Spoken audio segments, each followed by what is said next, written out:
Welcome to the Funeral Funds Life Insurance Podcast. I'm your host, Randy Vandervaet from Funeral Funds of America, and you can find us at funeralfunds.com. That's funeral, Funds.com. Whether you're interested in term life, whole life, annuities, disability, business continuation, or final expense life insurance funding, we have you covered. Our team of experienced professionals will guide you through the complexities of insurance products to help you make an informed decision. In this podcast, I'm going to be discussing, is burial insurance taxable, and what are the tax implications of burial insurance? So I've got a couple topics rounded up for you. Let's start with the first one. The burial insurance benefits themselves, which would be the death benefit. So typically, when people go out and buy life insurance, they're paying the premiums out of what's called after tax dollars. That means that's what arrives in your, you get in the form of a check or get deposited into your bank account from your employer or whatever else. That means Uncle Sam, the government, they pulled all their taxes out and the FICA and all the, unemployment and all that other stuff. All those taxes that the government just seems to keep coming up with new taxes, all of those are already pulled out. And then you end up with the money that you get to spend however you like. So, because these insurance policies are typically paid for with after tax dollars, that means taxes have already been paid on that money that used to buy it. Therefore, when the death claim is paid out, the none of that insurance money gets taxed. So if you had a $1 million policy or a $100,000 policy, when you pass away, the insurance company would issue a check for either 1 million or $100,000. Could be whatever it is. Could be $10,000 if you're looking at a final expense. If we're looking at a policy, for somebody that's got higher income, that's got more assets, maybe a $2, $3, $4, $5 million policy, the check would be $2, $3, $4, $5 million, and the beneficiary would get everything. The government does not get their mitts on it at all. Tax-free payout to the beneficiary. So that's really important. The only way that would be different is if you work for a company and the company paid for your insurance, and then they used it as they used it as a tax write-off, meaning they didn't pay taxes on it. At that point, then this is getting all into tax law and everything.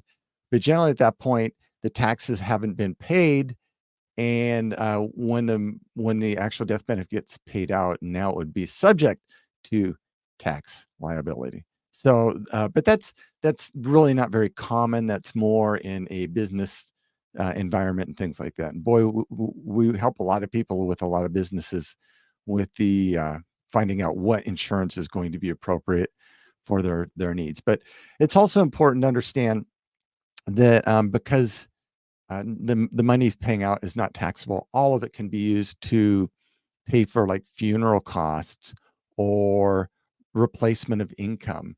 Say you make $100,000 a year, you may want 10 years worth of that income. So you may want a $1 million policy. And you might think that that makes you a millionaire. And well, it does if you just kind of spend it down, but you always lose that money. And there's different investment strategies that are kind of beyond the scope of our talk here today, but we could certainly discuss that on a one-on-one basis with you. Let's talk about more burial insurance taxes. So inside some policies out there, and this is going to be whole life or universal life policy, they do build up cash value accumulation. And depending on how things are structured and everything, there may always be some questions about the taxable implications. We've kind of gone over who's paying and things like that.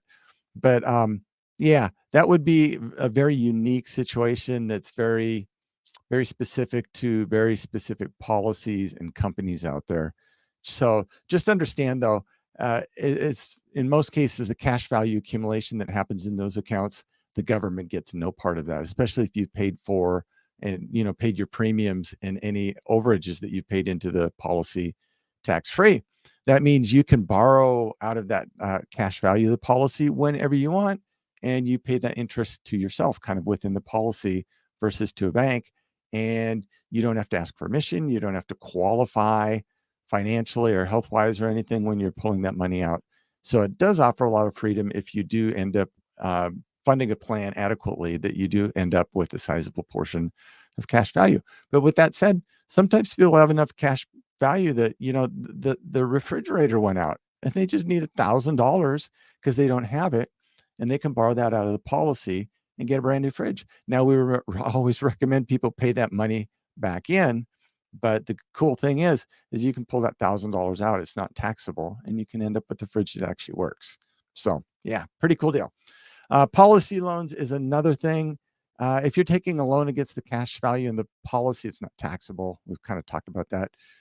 It's paid, you paid the premiums with after-tax dollars. So just keep in mind, however, if there's any policy lapses or surrendering fees or outstanding lows or something, the tax implications may, it depends on a one-on-one basis right there as well too. Probably not worthy of going any deeper into this podcast here. And now a lot of policies out there have accelerated death benefits. And this means just, it's a really neat feature. And this is a pretty cool deal with some of the policies out there. Like the most common one is an accelerated death benefit rider. And what that means is that let's talk about a final expense policy. So say you had a $25,000 final expense policy for burial and everything. Let's say you were diagnosed with cancer and the doctor said, "Oh my gosh, I don't know how we missed this, but you probably only got 7-8 months to live." So you could get the doctor to write a note and say, "Hey, Angela only has 7 to 8 months to live." We turn that into the insurance company. And if there's 100% accelerated death benefit rider, then you can actually get the entire $25,000 worth of money, death benefit, out while you're still alive. You don't have to die to get that money. And most life insurance is set up that, you have to die for the money to be paid out.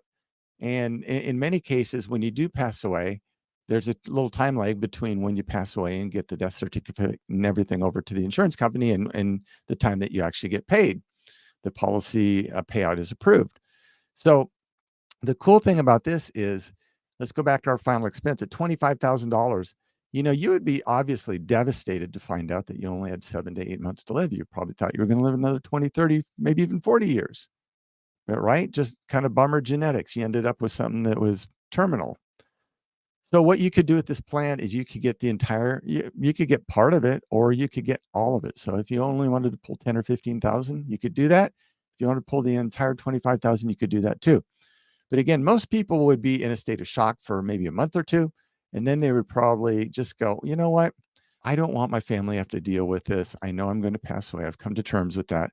Why don't I just get everything taken care of in advance? And when I do pass away, nobody has to stress about anything. It will all have been taken care of."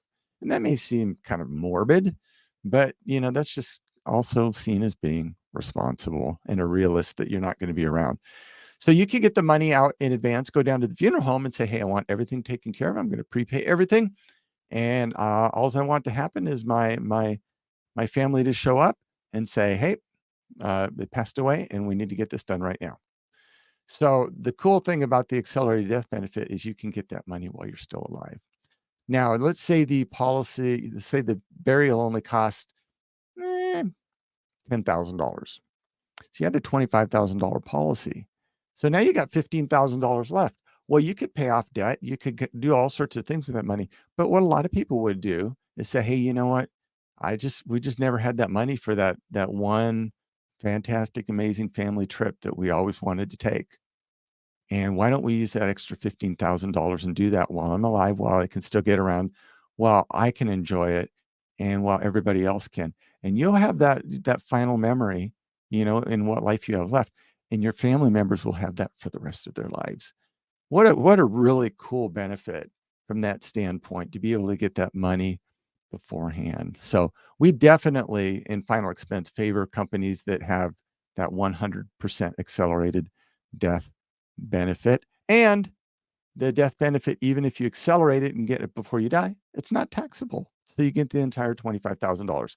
Now, if there were $1 million policy out there that had the same thing, you could get that $1 million. If it had that accelerated death benefit rider, you could get the entire million out and have that to spend as well too. Yeah, having $1 million would kind of be fun, at least for a little bit anyway. And then the other part is like dealing with the state taxes. So this primarily the way the tax system's set up, the government has some pretty high limits as far as estate taxes and stuff like that. So the average Joe or Jane is not going to run into a huge amount of estate tax issues. But for our higher net worth and higher income folks, 100% comes into play.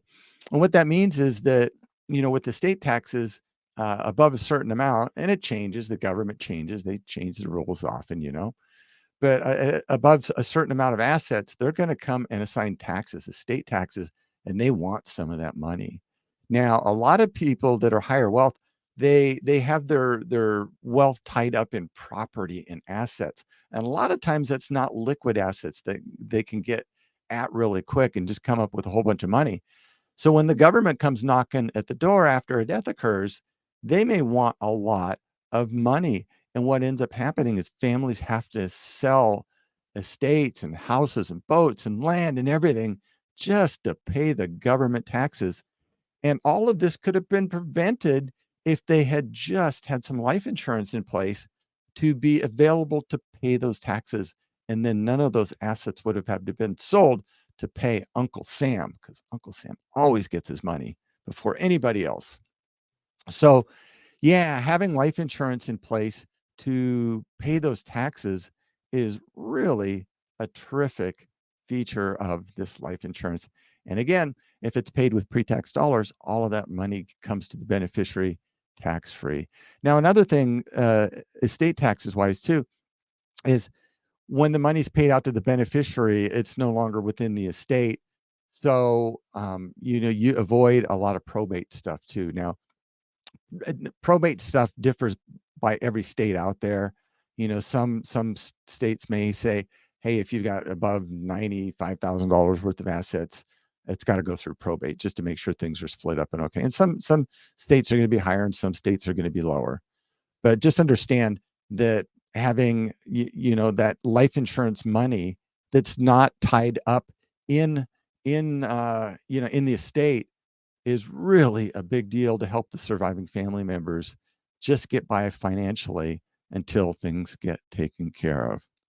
So I hope I've helped you understand kind of some of the concepts of burial insurance being taxable and the tax implications of burial insurance. My name is Randy Vandervate, and I hope this podcast has been helpful to you.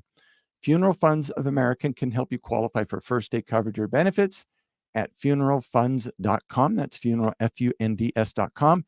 And our phone number is 888-862-9456. We will be blessed to help you with this in the future.